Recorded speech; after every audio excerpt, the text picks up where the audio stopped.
안녕하세요. 여장부 아내를 둔 67살 할아버지입니다. 나이가 들수록 시간이 빠르게 흐른다는 말을 요즘만큼 공감한 적이 없는 것 같습니다. 처음엔 어색했던 할아버지라는 말이 언제 그랬냐는 듯 벌써 제 스스로를 할아버지라고 칭할 만큼 익숙해졌으니까요. 그리고 이 긴 시간 동안 묵묵히 제 곁을 지켜준 한 사람이 있습니다. 바로 제 아내예요. 아들 둘과 딸 하나를 낳고 망하기도 하고 다시 일어서기도 했던 저의 모든 순간엔 든든한 아내가 항상 함께였죠. 아내는 저뿐만 아니라 우리 가족 모두에게 아주 든든한 기둥뿌리 같은 사람이었어요. 아내 덕분에 자식들 또한 참 착하고 바르게 자랐습니다. 우리 가족은 더없이 화목했죠. 천재지변이 일어날지언정 가족 간의 불화는 우리 가족에겐 일어나지 않을 거라고 생각했어요. 하지만 단 한 차례 우리 가족에게도 가정 불화가 생긴 적이 있었습니다. 그리고 지금은 뿌리를 뽑아낸 그 불화 이야기를 많은 분들께 이야기해보고 싶어 이렇게 사연 신청을 해보네요. 이미 우리 가족은 아픔을 딛고 극복해낸 이야기이니 청취자분들께선 그저 가벼운 이야기거리 정도로 여기고 들어주셨으면 좋겠습니다. 젊었을 적 저는 작게나마 사업을 했어요. 사업 초반에 만난 아내와의 사이에서는 아들 둘과 막내딸 하나를 얻었죠. 하지만 사업을 시작한 지 7년째 되던 해 잘못된 제 판단으로 인해 사업은 순식간에 망해버리고 말았어요. 저는 집에 틀어박혀 매일 술만 마셔댔습니다. 그렇게 한 달쯤 폐인 같은 생활을 하고 있을 때 아내는 술을 마시던 제게 감자전을 부쳐다 주며 덤덤히 말했어요. 애들이 어려요. 술 좀 그만 마셔라. 앞으로 어떻게 살 거냐 따위의 채근이 아닌 애들이 어리다는 말. 참 별것 아닌 한마디였지만 이상하게도 전 그 말 한마디에 정신이 번쩍 들어왔어요. 저는 그날부터 한동안 입에 달고 살던 술을 마시지 않았습니다. 적어도 다시 일자리를 찾고 가장 노릇을 하기 전까진 술을 마시지 않겠다고 다짐했죠. 저는 뭘 먹고 살아야 하나 고민했습니다. 그러다 한 지인의 권유로 저는 택시회사에 들어가 운전대를 잡게 되었어요. 운전이야 늘상 하던 일이라 생각보다 택시 운전 일은 수월했습니다. 가끔 진상 손님이나 취객 때문에 문제가 있긴 했지만 저는 묵묵히 이겨내며 돈을 벌었죠. 7년 뒤 저는 회사에서 나와 개인 택시 운전을 시작했고 그렇게 번 돈으로 세 아이 모두 대학까지 졸업시킬 수 있었습니다. 큰아들은 비교적 이른 나이인 26에 1살 어렸던 큰며느리와 결혼했습니다. 대학을 막 졸업하고 중견기업에 취업한 지 얼마 안 됐을 때였죠. 너희 모아놓은 돈도 많이 없는데 어떻게 결혼을 하겠다고 그래? 결혼을 하겠다며 과일 바구니를 들고 찾아온 큰며느리와 옆에 앉은 큰아들을 앞에 두고 저는 근심스럽게 물었어요. 그런데 큰아들이 대답하기도 전에 큰며느리가 먼저 말을 하더라고요. 그것도 밝은 얼굴로 아주 당차게 말입니다. 적긴 해도 제가 좀 모아놨습니다, 아버님. 전 대학에 안 가고 20살 때부터 직장 생활을 시작해서요. 그래서 태원 씨 취업하자마자 제가 먼저 결혼하자고 졸랐습니다. 사람 자체도 좋은데 직장까지 좋으니 다른 여자가 확 채가기 전에 제가 빨리 데려가려고요. 그러니까 아버님, 어머님, 먼저 청혼한 제 면 좀 세워주시는 셈 치고 결혼 허락해 주세요. 부탁드립니다. 너무 당찬 큰며느리의 말에 저와 아내는 뻥찌고 말았어요. 큰아들은 그런 큰며느리의 모습이 익숙한지 그저 민망한 표정을 지으며 저와 아내에게 웃어 보였죠. 저와 아내는 거침없이 솔직하고 시원시원한 큰며느리가 꽤 마음에 들었답니다. 작은 회사 영업사원으로 일하던 며느리는 대견하게도 그 나이에 4천만 원이라는 돈을 모아놨더라고요. 자식들 셋 다 공부시키고 대학 보내느라 저희 집도 사정이 어려운 건 아니었지만 저는 대견한 마음에 조금 무리해서 5천만 원을 지원해 주었어요. 사돈댁은 저희 집보다 더욱 여유가 없었습니다. 게다가 이미 큰 며느리의 두 오빠를 결혼시키며 큰 돈이 나갔던 터라 사돈댁에선 더 이상 큰며느리에게 지원을 해줄 형편이 안 된다고 말씀하시더군요. 분위기를 보아하니 아들만 중요시하는 분위기의 집안 같아 밝아 보이는 큰며느리 나름대로 마음고생 많이 하면서 살았겠다는 생각에 저와 아내는 더욱 큰며느리에게 마음이 쓰였죠. 이후 큰아들 부부는 결혼하자마자 아이를 가져 연년생으로 아들을 둘 낳았어요. 집도 대출 끼고 전세로 얻어 빠듯한 마당에 아이들을 대체 어떻게 키우려는지 걱정이 되더군요. 회사 특성상 큰며느리는 아이들을 낳았을 때 출산휴가만 잠깐씩 쓸 수 있었을 뿐 이후엔 맞벌이를 위해 다시 복직을 해야 했거든요. 아니나 다를까 큰며느리는 아내에게 전화를 걸어 아이들을 좀 봐줄 수 있겠냐는 부탁을 하더군요. 결국 아내는 차로 30분 걸리던 큰아들네 집을 오가며 아이들을 봐주게 되었죠. 젊었을 때 한 푼이라도 더 벌자 싶어 하루에 12시간씩 일했던 전 손주들 육아를 도와주지 못했어요. 학교를 다니며 근처에서 자취를 하다 졸업 후엔 곧바로 대기업에 취업해 완전히 독립을 했던 작은 아들도 지방 국립대를 다니며 그곳 기숙사에서 살던 막내딸도 마찬가지였고요. 그런데 큰 손주를 돌봐주다가 둘째 손주가 태어나고 큰며느리가 다시 복직을 하면서부터 아내는 점점 집으로 돌아와 화를 내기 시작했습니다. 이유를 들어보니 듣는 제가 다 성질이 나더라고요. 여보, 오늘 며느리 걔가 나한테 뭐라는 줄 알아? 글쎄, 자기 내일 입고 출근할 옷이 하나도 없다면서 왜 빨래가 하나도 안 되어 있냐고 나한테 짜증을 내더라고. 내가 애들 보러 갔지? 지네 집 집안일 하러 간 식모야 뭐야? 저번엔 기껏 저녁밥 차려줬더니 밥이 질다고 투정을 부리질 않나? 큰아들 퇴근 전에 빽빽 울어대는 손주 두 놈 혼자 달래느라 힘들어 죽겠는데 퇴근하고 힘들다고 저 혼자 소파에 들어누워서 잠을 자고 있질 않나? 며느리 걔 처음엔 솔직하고 당차다고 좋아했더니 지금 보니 할 말 못할 말 구분 못하고 제멋대로의 애인 것 같아. 아유, 애들이 워낙에 어리니 내가 그 집에 발길을 뚝 끊을 수도 없고. 큰아들이 큰며느리보다 먼저 집에 들어오는 날엔 큰아들은 꼭 손수 밥을 차려 아내에게 저녁을 대접하고 가끔씩 택시비라도 하라며 아내 손에 몇만 원씩 쥐어주었다고 합니다. 대출금에 애들한테 나갈 돈도 많아 더 많이 챙겨드리지 못해 죄송하다면서요. 그리고 큰며느리가 개념 없는 말을 해댈 때마다 쓴소리를 하며 큰며느리의 입을 막았다네요. 하지만 어느 날 결국 아내의 화가 폭발하는 일이 발생하고 말았죠. 그날따라 손님이 없어 일을 일찍 마친 전 아내와 같이 집에 갈 요량으로 큰아들의 집으로 향했습니다. 집엔 마침 큰아들 부부도 일찍 퇴근해 있더라고요. 그날 큰아들은 안 그래도 드릴 말씀이 있었다며 앞으로 매달 아내에게 100만 원씩을 드리고 싶다고 말하더군요. 엄마, 애 둘 봐주시는데 100만 원도 적은 돈인 거 알아요. 더 드리지 못해서 죄송해요. 그래도 그냥 제 마음이라고 생각하시고 용돈 삼아서 받아주세요. 큰아들은 내심 최근 큰며느리가 아내에게 하던 개념 없는 말들에 대해 죄책감을 느끼고 있던 것 같았습니다. 그때였어요. 당신, 잠깐 나랑 얘기 좀 해. 주방에서 물을 마시던 큰며느리는 다급히 달려와 큰아들을 끌고 안방으로 들어가더군요. 그리고 안방에서 오가던 고함 소리를 들은 저와 아내는 기가 차서 뒤로 넘어갈 뻔했습니다. 나랑 상의도 없이 갑자기 100만 원 왜 드려? 뭘 상의가 없어?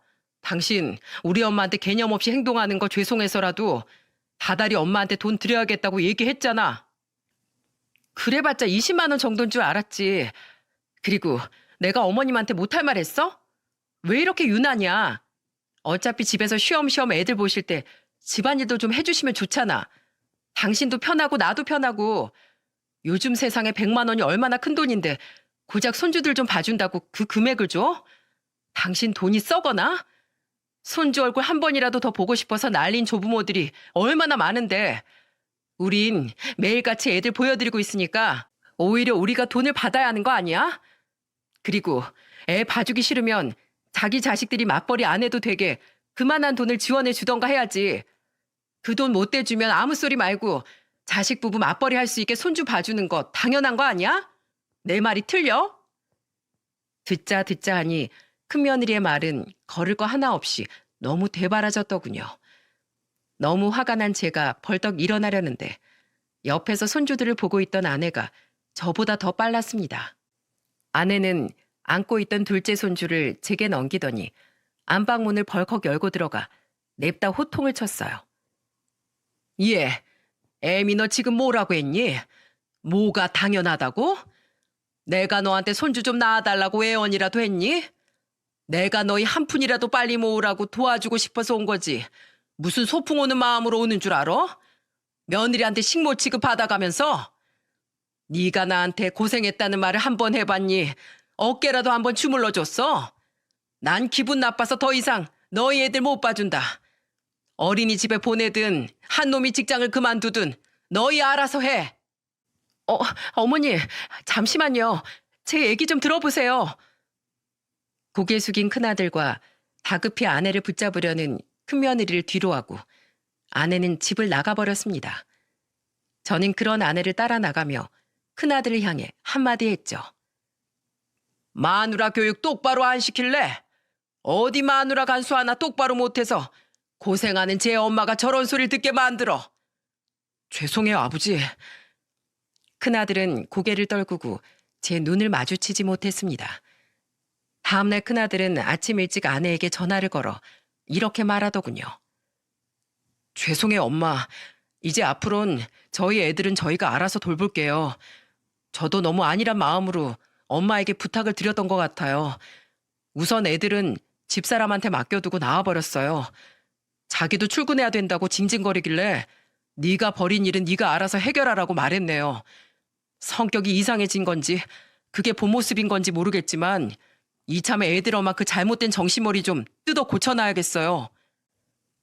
얼마 후 결국 방법을 찾지 못했는지 큰며느리는 손주들을 데리고 저희 집에 찾아왔습니다. 큰며느리는 제 아내 앞에 무릎을 꿇고 사정을 했죠. 어머님, 아직 기분 다 안 풀리셨어요? 그땐 제가 정신이 나갔었나 봐요. 정말 죄송했어요, 어머님. 이제 화 푸시고 다시 저희 애들 좀 봐주시면 안 될까요? 제가 시터 비용을 알아보니까 글쎄 월에 못해도 250만 원은 줘야 하더라고요. 그런데 어머님, 저희 형편 아시잖아요. 어머님, 제가 어머님 하시던 일이 그만한 값어치를 하는 줄도 모르고 너무 경고망동했어요. 제가 아직 철이 덜 들었나 봐요. 죄송해요. 그러니까 어머님, 남편 말대로 다달이 100만 원씩 어머님께 드릴게요. 그게 적은 돈이라는 것도 이젠 잘 알아요. 그래도 죄 없는 손주들을 봐서라도 한 번만 저 용서해 주세요. 계속 회사 저 못 나가면 저 정말 잘릴지도 몰라요. 어머님, 제가 이렇게 빌게요. 정말 죄송해요. 어지간히 똥줄이 탔던 모양인지 큰며느리는 아내에게 거의 울먹이듯 싹싹 빌더군요. 그런 큰며느리 행동에 아내는 아직 화가 풀리지 않은 표정으로 이렇게 말했어요. 내가 너 예뻐서가 아니라 내 손주들 딱 해서 이번 한 번만 딱 봐주는 거야. 그리고 그 100만 원 내가 너 괘씸해서라도 꼬박꼬박 매달 받을 거니까 한 달이라도 밀릴 생각 마라. 또 이렇게 시건방지게 굴면 그땐 나 정말 너 안 본다. 알았어? 그렇게 아내는 다시 손주들을 봐주게 되었습니다. 큰며느리는 그때 기가 팍 죽었는지 더는 아내에게 함부로 굴지 못했죠. 그런데 큰아들이 결혼하고 3년 뒤 정말 청천벽력 같은 사건이 제게 일어나고 말았어요. 여보, 이상해. 내 다리가 말을 안 들어. 저는 큰 사고를 당한 후 병원에서 눈을 떴습니다. 지방으로 향하던 장거리 손님을 태워주고 서울로 돌아오고 있었는데 제 차 앞에서 달리던 화물차 운전기사가 졸음운전을 하고 있던 거예요. 그것도 고속도로에서 말이죠. 차선을 벗어난 화물차 기사는 자기도 모르게 급정거를 했고 뒤따라가던 제 차는 그대로 화물차에 부딪혀 튕겨져 나가고 말았습니다. 그리고 결국 척추를 크게 다친 전 하반신 마비 판정을 받고 말았죠. 아내는 손주를 돌보는 일을 그만두고 제 옆에 붙어있기 시작했어요. 손주들이 그래도 갓난쟁이 시절은 지났기에 큰아들 부부는 손주들을 어린이집에 보낼 수 있었거든요. 그리고 상태가 심각했던 전 꽤 오래 병원 신세를 진 후에야 퇴원할 수 있었습니다. 그리고 당시 만약 제 아내가 아니었다면 저는 정말로 극단적인 선택을 했을지도 모릅니다. 저는 자괴감에 휩싸여 매번 아내에게 짜증을 냈습니다. 아내가 물과 함께 가져다 준 약봉지들을 바닥으로 던지고 식음을 전폐했어요. 제가 그럴 때마다 아내는 제게 불같이 화를 내더군요. 이렇게 된 지가 벌써 1년이 넘어가는데 언제까지 이렇게 살 거야? 이럴 시간에 밥 챙겨 먹고 재활치료 나가서 발가락 하나라도 움직여 보도록 연습해. 당신 이제 고작 56인데 앞으로 몇십 년을 이렇게 못난 모습으로 살 거야? 아내는 무너지지 말라며 계속해서 절 체근했어요. 하지만 그럴수록 전 더더욱 망가져갔죠. 그러던 어느 날이었습니다. 그날따라 신경이 더욱 예민했던 전 아내가 차려준 밥상을 그대로 바닥에 엎어버리고 말았죠. 안 먹어. 안 먹는다고. 나 같은 게 더 살아서 뭐해. 그런데 평소 같았으면 곧바로 또다시 화를 냈을 아내가 이번엔 아무런 말도 하지 않더군요. 아내는 바닥에 엎어진 음식들을 바라보다가 그대로 쪼그려 앉아 음식들을 줍기 시작했습니다. 그러다 갑자기 아내는 어깨를 가늘게 떨며 흐느꼈어요. 이제 제발 그만해 여보. 나 너무 지쳐. 가슴이 쿵 내려앉는 것 같았습니다. 충격적이었어요. 항상 강하기만 했던 아내의 약한 모습을 보니 말이에요. 너무 놀란 전 아무 말도 못하고 굳어버렸고 아내는 계속해서 흐느꼈죠. 휠체어에서 스스로 내려오지 못하던 전 아내의 등에 손을 얹었습니다. 그리곤 뭐라고 말해야 할지 망설이다가 겨우 한마디를 내뱉었어요. 미안해 여보. 내가 잘못했어. 아내의 눈물은 저를 완전히 바꿔놓았습니다. 그날 이후 저는 그동안 거부하던 재활치료를 다시 나가기 시작했어요. 하지만 제 다리는 별 차도가 없었죠. 아내는 그런 저에게 이렇게 말해주더군요. 뭐든 노력하고 있다는 것만으로도 한 발자국 더 나아간 거야. 지금 당신 충분히 잘하고 있어. 난 당신이 자랑스러워. 아내의 응원 덕에 저는 더 이상 무너지지 않고 마음을 다잡을 수 있었어요. 그렇게 저는 사고가 난 지 2년 만에 스스로를 똑바로 마주하고 제가 장애인이 되었다는 사실을 받아들일 수 있었습니다. 그리고 그해 아내는 제게 폭탄 선언을 했어요.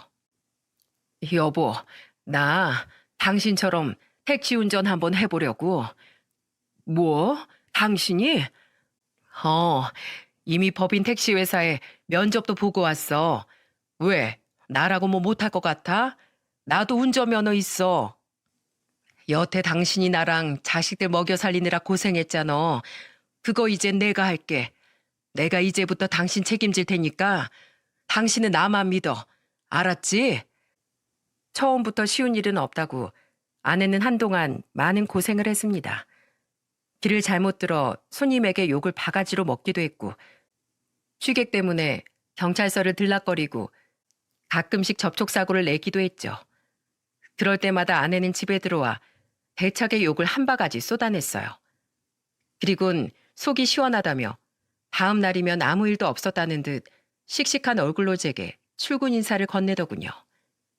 그런 아내에게 고맙고 미안한 마음에 저는 뭐라도 도움이 되고자 더더욱 열심히 재활 치료를 했고 팔 힘이 강해져 나중엔 지지대를 붙잡고 혼자 화장실도 가고 휠체어를 밀며 한 손으로 청소기도 돌릴 수 있게 되었어요. 아내가 택시 운전을 시작하고 2년 뒤 큰며느리는 보험회사 영업사원으로 이직을 하게 되었습니다. 전에 일하던 회사가 그만 망하고 말았거든요. 그런데 큰며느리의 이직이 우리 가족에게 그렇게 많은 스트레스를 몰고 올 거라곤 미처 상상하지 못했어요. 어머님, 아버님, 지금 든 보험 몇 개나 있으세요? 큰며느리는 제일 먼저 저와 아내에게 보험을 권유하기 시작했습니다.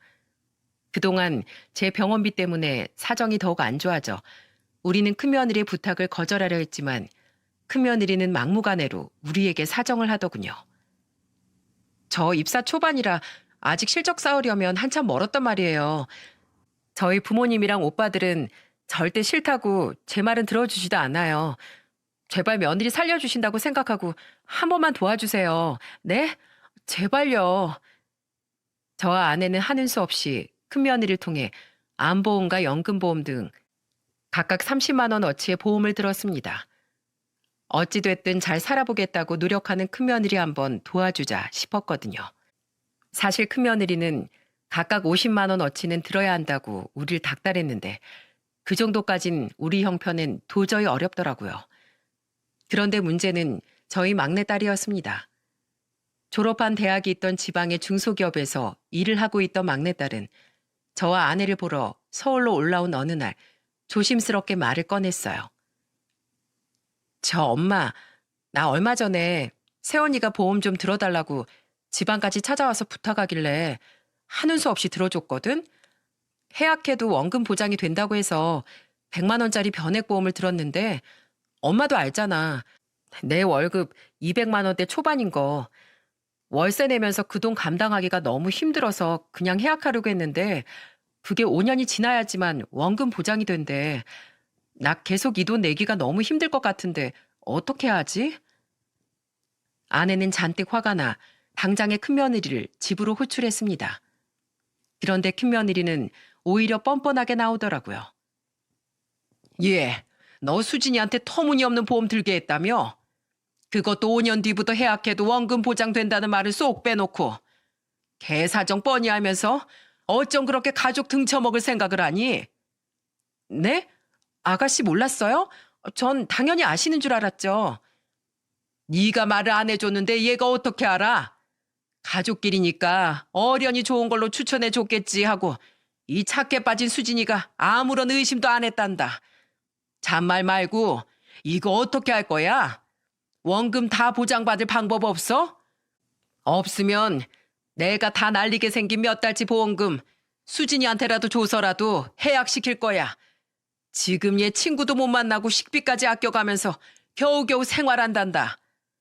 네? 해약이라뇨. 안 돼요, 어머님.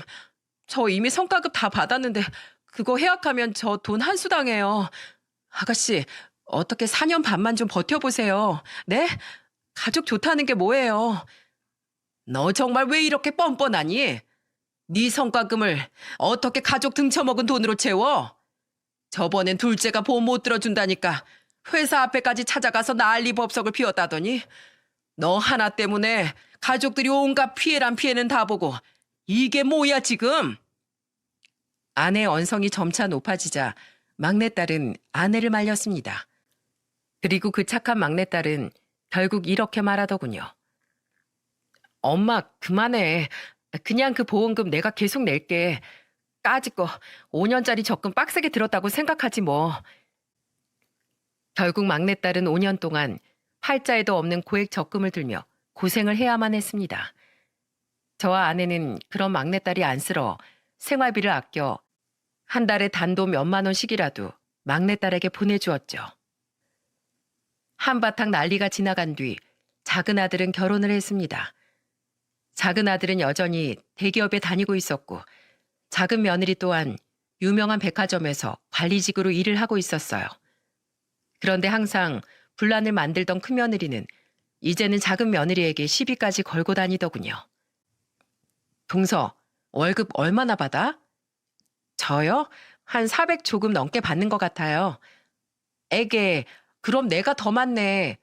뭐 물론 영업사원마다 다르겠지만 난 워낙에 실적이 좋아서 한 달에 6, 700은 받는데 명문대 나와서 대기업 다니는 거 아무 소용없다. 그치? 그러게요. 많이 받으시네 형님. 대단하세요.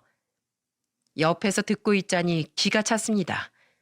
그렇게 힘들다고 아우성을 치면서 가족들 등골을 빨아먹더니 정작 자신은 저만한 월급을 챙겨 받고 있었다는 것이요.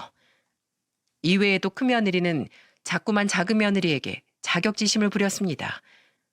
학벌과 직업, 게다가 작은 아들이 큰아들보다 회사도 조금 더 큰 곳을 다녔으니 남편의 벌이마저 작은 며느리에 비해 기운 큰며느리는 틈만 나면 작은 며느리를 깎아내리려고 했어요.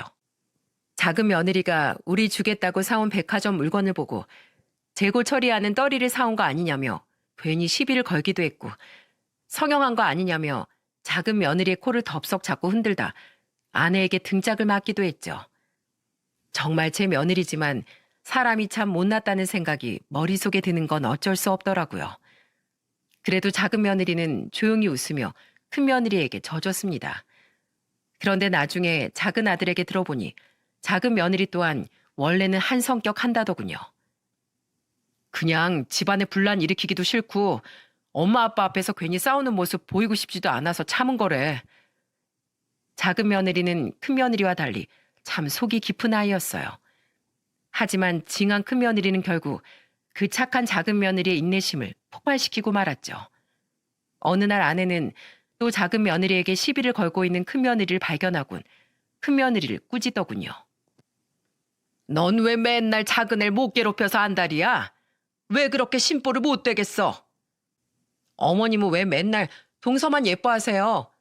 저도 다 이유가 있어서 그런 거라고요. 제 차는 국산이고 동서 차는 외제차인 거 아시죠? 근데 동서가 저한테 뭘 하는 줄 아세요? 글쎄, 국산차 같은 걸 창피해서 어떻게 타고 다니냐는 거예요. 형님, 제가 언제 그런 말을 했어요? 어머, 어머님 앞이라고 오리발 내미는 것 좀 봐. 아주 상여우가 따로 없네. 형님, 제발 없는 말 좀 지어내지 마세요. 작은 며느리는 그날 결국 그동안 눌러왔던 화가 폭발한 듯 큰 며느리에게 소리를 치기 시작했습니다. 저희 아빠 차가 10년대 국산차인데 제가 국산차를 왜 무시해요? 요샌 국산차나 외제차나 좋은 건 매한가지인데 그냥 뒷 범퍼가 다 찌그러진 차를 보고 어떻게 수리도 안 하고 저런 차를 타고 다니냐고 말했을 뿐이잖아요. 제발 형님 저한테 시비 좀 걸지 마세요. 바쁘시다는 분이 할 일이 그렇게 없으세요? 난생 처음 보는 작은 며느리의 모습에 큰 며느리는 그제야 깨갱하며 아무 말도 못하더군요. 그리고 더 이상 작은 며느리가 만만한 사람이 아니라고 느꼈는지 이후 큰 며느리는 더 이상 작은 며느리에게 시비를 걸지 못했어요. 시간이 흘러 저는 어느덧 66살이 되었습니다. 당시 아내는 큰 며느리에 대한 언짢음이 극에 달했어요. 최근 몇 년간 큰 며느리는 전국으로 보험 판매를 하러 돌아다녔는데 한 번 가면 이틀은 기본에 가끔은 2박 3박을 묵고 오기도 했었거든요. 얘 태연아, 어멈 옆에 있니? 추석 때문에 물어볼 게 있는데 전화를 안 받네. 아니요, 그 사람 남해 갔어요. 아마 오늘 안 들어올 거예요. 뭐? 부산 다녀온 지가 일주일도 안 됐는데 또? 아니 지방으로 보험 팔러 다니는 건 그럴 수 있다고 치자. 그런데 왜 거기서 매번 자고 오는 거야? 평소에도 맨날 밖에서 싸돌아다니다 밤에 들어온다며. 요새 애들은 매번 너 혼자 보지? 집안일도 다 네가 하고. 걘 맨날 밖으로만 싸돌아다닐 거면 대체 결혼을 왜 했대니? 그냥 뭐 오늘은 고객이 볼 일이 있다고 저녁에 좀 보자고 했다나 봐요. 시간이 늦으니까 자고 온다고요. 이젠 저도 익숙해요. 애들도 자기 엄마가 집에 오래 있으면 오히려 어색해할 때도 있고요. 저도 정말 지겹네요, 엄마. 아내는 큰 며느리만 떠올리면 진절머리를 했습니다. 그런데 몇 주 뒤 그동안에 비하면 비교도 되지 않을 큰 사건이 결국 터지고 말았어요. 다른 날도 아닌 명절의 말이죠. 추석 전날 아내는 주방에서 음식할 준비를 하고 있었고 저는 휠체어에 앉아 거실에서 TV를 보고 있었습니다. 두 손주와 큰아들 내외와 함께 말이죠. 세월이 어찌나 빠른지 손주들은 어느덧 각각 초등학교 6학년, 5학년이 되어 있었어요. 할아버지, 다리는 좀 괜찮으세요? 제가 주물러 드릴까요? 나도. 형은 왼쪽 주물러 드려. 난 이쪽 주물러 드릴게. 착하게 자란 손주들은 감각도 없는 제 다리를 연신 주물러 주더군요. 그런 손주들이 대견하기도 하고 고맙기도 해 저는 주머니에서 10,000원짜리 지폐 2장을 꺼냈습니다. 전날 아내가 손님에게 팁을 받았다며 제 용돈하라고 장난스럽게 주머니에 쑤셔 넣어 주었던 돈이었죠. 혼자서 밖에도 잘 못 나가는 제가 돈을 가지고 있을 일이 별로 없었는데 조금 구겨진 돈이긴 했지만 마침 잘 됐다 싶었어요. 우리 지호, 윤호, 이 할애비 다리 주물러줘서 주는 용돈이다. 자, 10,000원씩 나눠 가져라. 와, 할아버지 짱! 감사합니다. 할아버지, 다음에 다리 또 주물러 드릴게요. 그렇게 큰 돈도 아니건만 고맙게도 좋아해주는 손주들을 보니 뿌듯했습니다. 손주들이 어느 정도 컸을 땐 제 다리가 이미 이렇게 된 후라 손주들에게 직접 용돈을 줘본 적이 한 번도 없었거든요. 그런데 웬걸 순간 상상도 못할 광경이 제 눈앞에 펼쳐졌어요. 아버님, 진짜 너무한 거 아니에요? 옆에서 그 모습을 보고 있던 큰며느리가 갑자기 저를 획 쏘아보며 신경질을 내는 겁니다. 저는 너무 당황한 나머지 눈을 끔뻑이며 큰며느리를 올려다봤어요. 큰며느리는 씩씩대며 제게 이러더군요. 아버님, 저번 설에 동선의 아들한테는 5만 원짜리 주셨잖아요. 제가 차에 타 있어서 못 봤을 줄 아시죠? 어머님이 몰래 걔한테 돈 주시는 거 제가 다 봤어요. 심지어 걘 고작 4살이고 우리 애들은 초등학생인데 왜 돈으로 애들을 차별하세요? 아버님도 동서가 더 예뻐서 제 애들이랑 동서 애들 차별하시는 거예요? 진짜 쪼잔하게 10,000원이 뭐야, 10,000원이. 자꾸 이렇게 차별하시면 저 앞으로 여긴 안 올 거예요. 황당했어요. 아니, 제가 돈을 빼앗은 것도 아니고 용돈을 준 건데 그게 이렇게 화가 날 일인가요? 그리고 어디 위아래도 없이 시어른에게 쪼잔하다는 말을 한단 말입니까? 저는 너무 화가 나 큰며느리에게 호통을 치려고 했어요. 그런데 그때 주방에서 상황을 모두 본 아내가 잔뜩 화가 나 달려오더군요. 가뜩이나 최근 큰며느리에게 잔뜩 벼르고 있던 아내는 삿대질까지 해대며 큰며느리를 마구 몰아붙이기 시작했습니다. 어디 시부모 어려운지 모르고 함부로 떠들길. 5만 원? 그때 네 동서가 집으로 돌아가기 직전에 나한테 몰래 용돈 봉투 쥐어주더라. 그것도 50만 원을. 내가 안 받겠다는 거 한사코 쥐어주길래 고맙고 미안해서 거기서 5만 원짜리 하나 꺼내서 둘째 내 애한테 줬다. 넌 명절이라고 와서 전 집어먹을 줄만 알지. 나한테 그깟 5만 원짜리 한 장 준 적 있니? 장이라도 봐온 적 있어? 너도 나한테 50만 원 한번 줘봐라. 내가 그 50만 원 고마워서라도 전부 너한테 돌려주지. 50만 원이요? 아니, 그럼 그렇다고 말씀을 하시지. 전 몰랐죠. 아내 눈에서는 불이 뿜어져 나올 것 같았습니다. 며느리는 그런 아내를 보고 주춤거리더니 입을 삐죽이며 뻔뻔하게 대답했죠. 몰라도 그렇지. 넌 그 나이가 되도록 할 말 못할 말 구분도 못하니?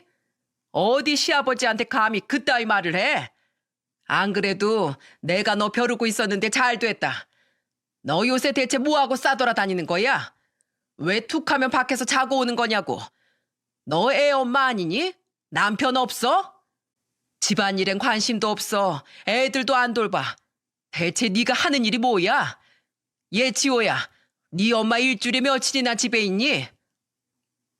거의 없어요. 큰손주는 큰며느리의 눈치를 살피며 아내에게 대답했습니다. 큰며느리는 괜히 자기 아들을 무섭게 째려보더군요.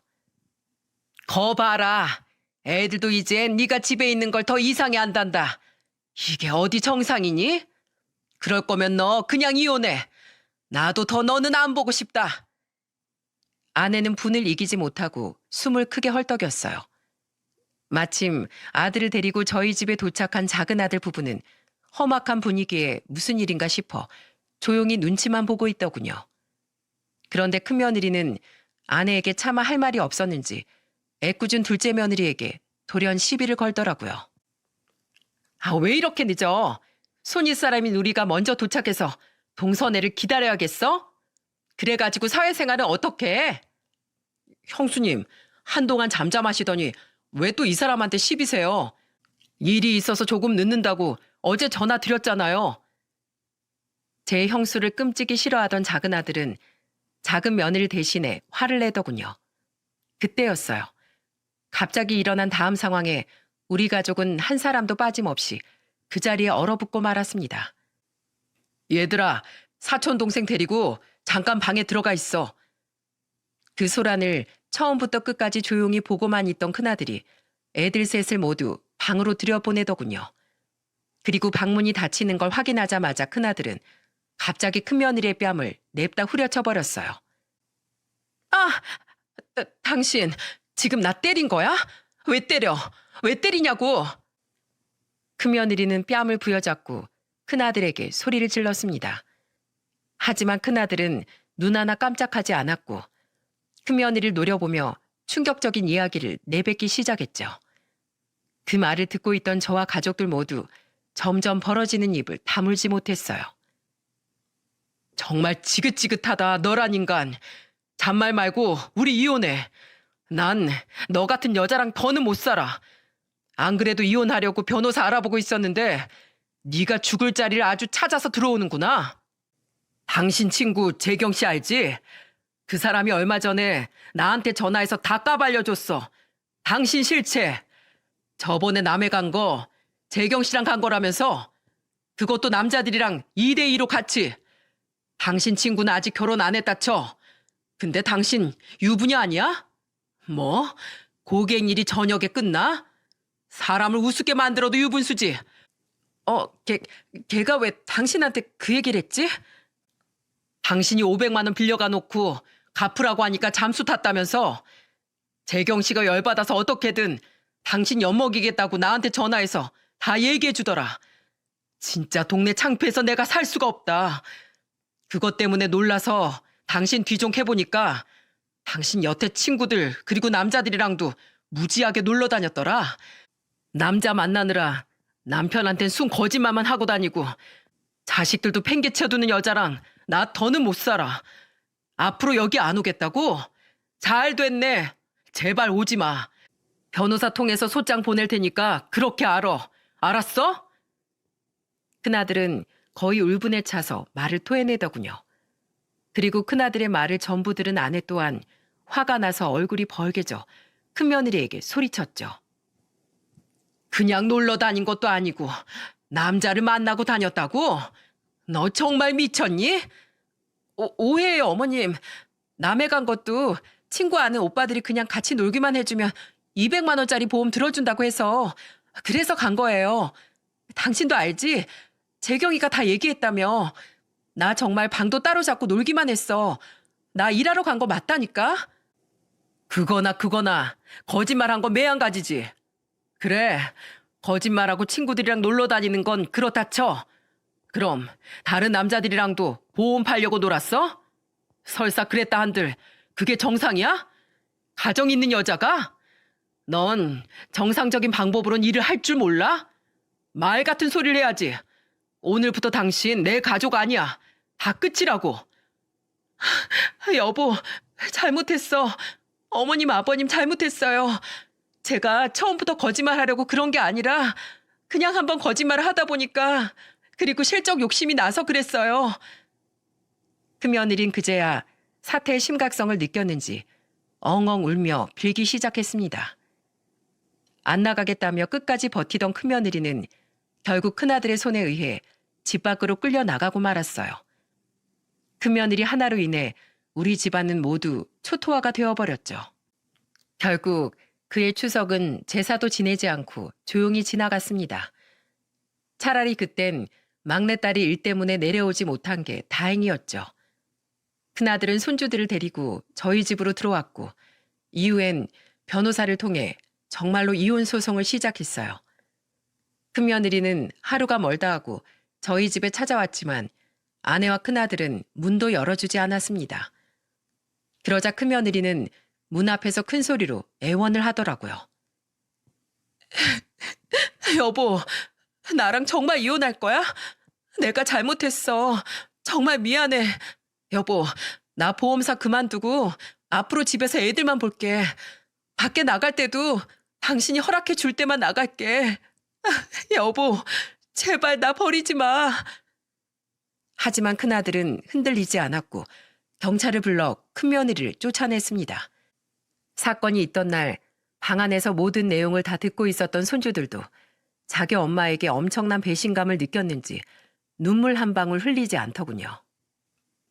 아빠, 설마 우리 엄마랑 살아야 하는 거 아니지? 할머니, 우리 계속 아빠랑 사는 거죠? 당연하지.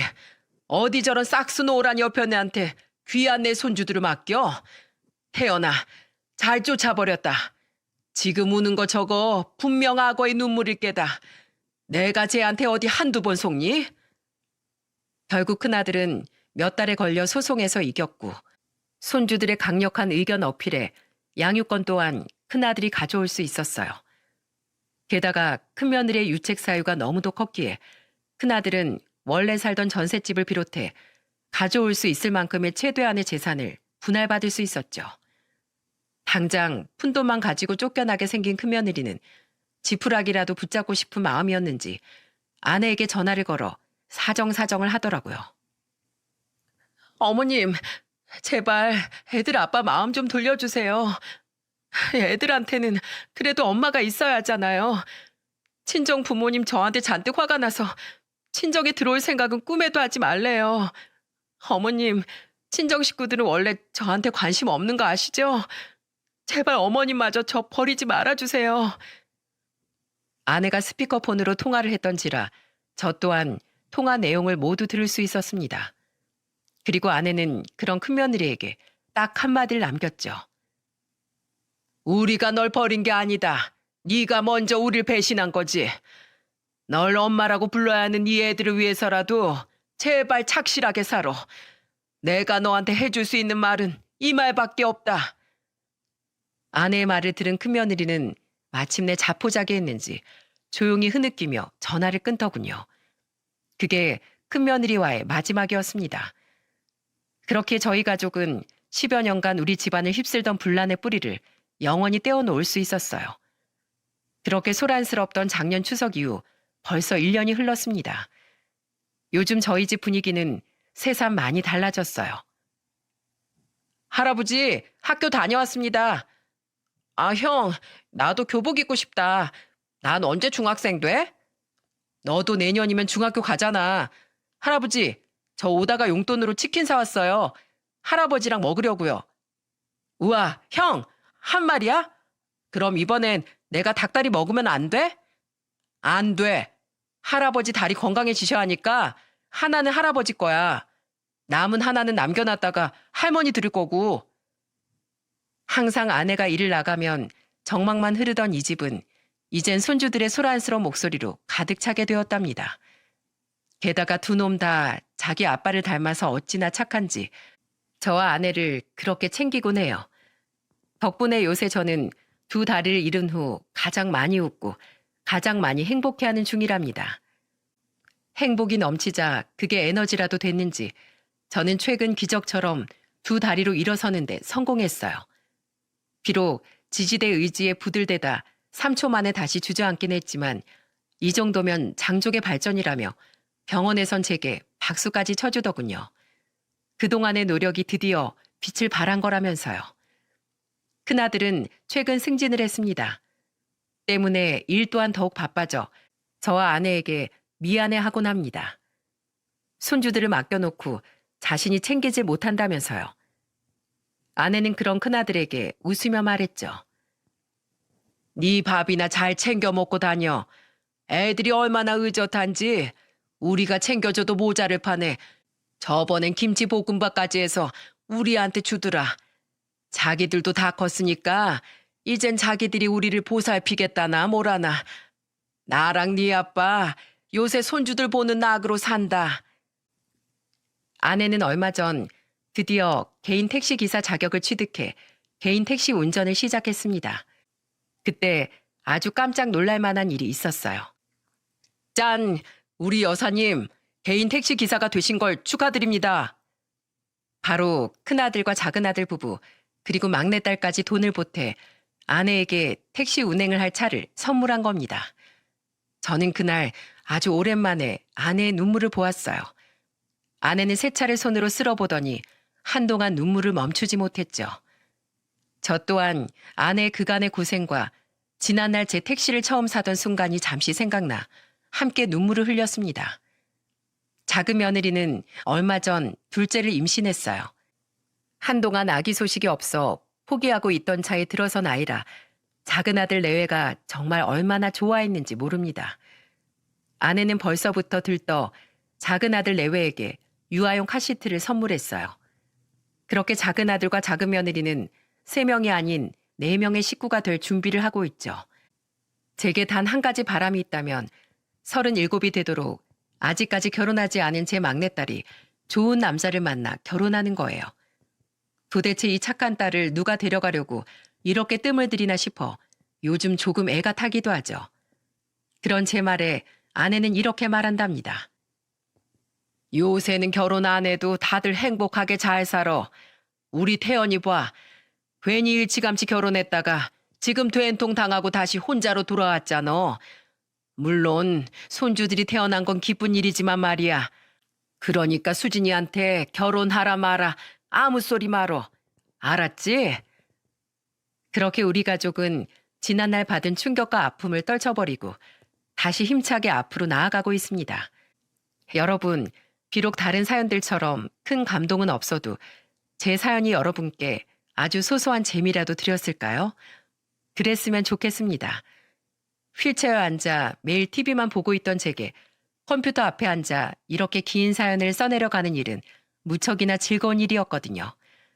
그런 제 글이 많은 분들께 재미를 드렸다면 그것만큼 제게 기쁜 일은 없을 것 같습니다. 그리고 여러분, 괜히 저희 전 큰며느리 때문에 성실하게 보험 영업일 하시는 분들에 대한 선입견을 가지진 않으셨으면 좋겠습니다. 그 어떤 직군에서도 정직하게 일하는 사람들이 있으면 물을 흐리는 사람 또한 있기 마련이니까요. 그리고 분명 제 전 큰며느리 같은 사람보다는 발로 열심히 뛰며 일하는 성실하고 좋은 분들이 훨씬 많을 거라고 전 생각해요. 그럼 여기까지 제 사연을 들어주셔서 감사드립니다. 다들 건강 유의하시고 행복하세요.